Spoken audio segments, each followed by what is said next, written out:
Marc Diglio here. Thanks for watching. Hey, so I've been getting a lot of questions about how I started. What was the first thing you learned? What I did with it? How I progressed with it? How I applied it and tried to make music out of it? All those kind of things that we all go through. So I tried to give you an example of that at the beginning of this video. And it, really, it was just real basic stuff. So this is like a real quick walkthrough as to, what I started with and how I moved forward. I'd like to say that if you're interested in lessons, just hit me up on Facebook and you'll find more information there. So anyway, I was about 15 or 16 years old when I started. I remember the first thing that was taught to me was minor pentatonic in A.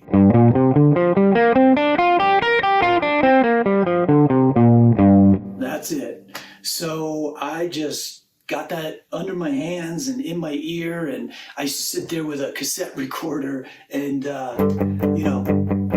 just put down something like this and just try to make something out of it, try to make music. So that was opening, introduction into how to play lead. Next thing that happened was I was invited to a friend of mine's house where they had a band downstairs in the basement. We were playing, and my turn came to take a solo, and that's all I knew, so that's all I did. And then the next guy, who was much more advanced than I was, started playing on this side of that scale and on this side of that scale and here. And I was like, whoa, wait a minute, what's going on? There's so much more to this now.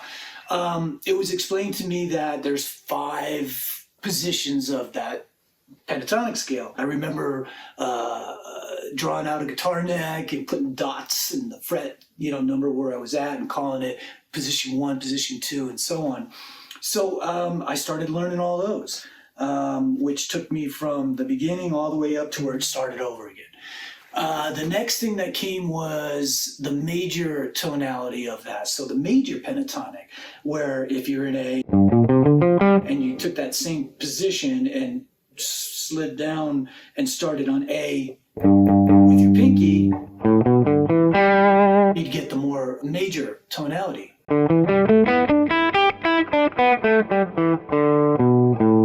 So I learned that, and I was taught that that would be your position 1 and then 2 and 3 and so on. And then soon I started to realize that, hey, these things are overlapping. So when I look down at position 1 minor, I'm also seeing position 2 major. And the next thing that came to me was putting them together, which really started with, it was easy to hear with B.B. King at the time, where it was more...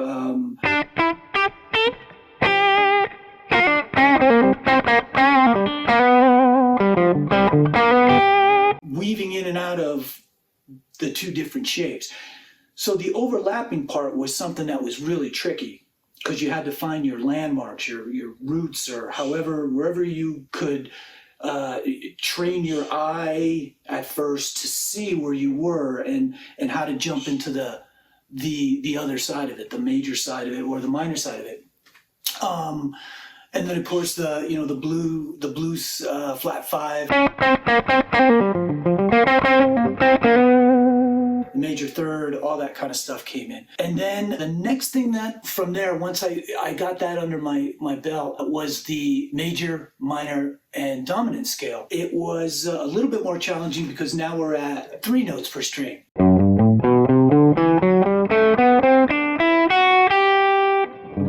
But it opened up a lot of doors, and it was really cool because I saw, a lot of people that I admired playing 3-note per string patterns, moving all over the fretboard. And then, of course, the same thing also applied where, there's 5 positions of that. So I got those positions under my belt, and then I was like, well, wait, now the dominant and the minor thing kind of confused me at first, but then came to realize that they were really all the same scale, just depending on where you started and how you applied it. So that was that, and that came simultaneously with learning the different degrees of the key. Like if we were in F, so you can see the whole thing, the 1 chord in F. Oh, by the way, I'm sorry, I am tuned down, as you probably already know, a whole step. So this is my D. So yeah, the major 1.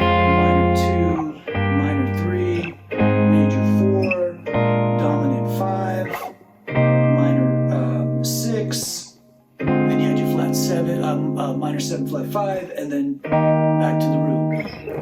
So by learning all that and then seeing, just sitting there, just going through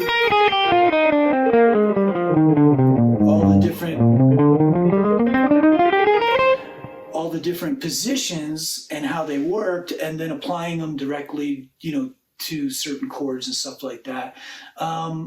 After that, the next thing that happened to me was learning tunes, and just, kind of going down that road, joining a band, getting down in the basement, working them out, playing with people, trying to, to do all that.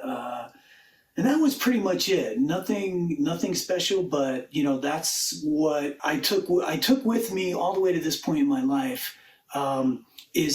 That's most of the stuff I use. I mean, it got a little bit more advanced as time went on, and a lot easier ways to see it. But the hardest thing for me was the overlapping of different things, and that took a little while. Those landmarks that I visual landmarks that I can see, roots and where to start, and shapes, and that kind of thing was very important to me learning.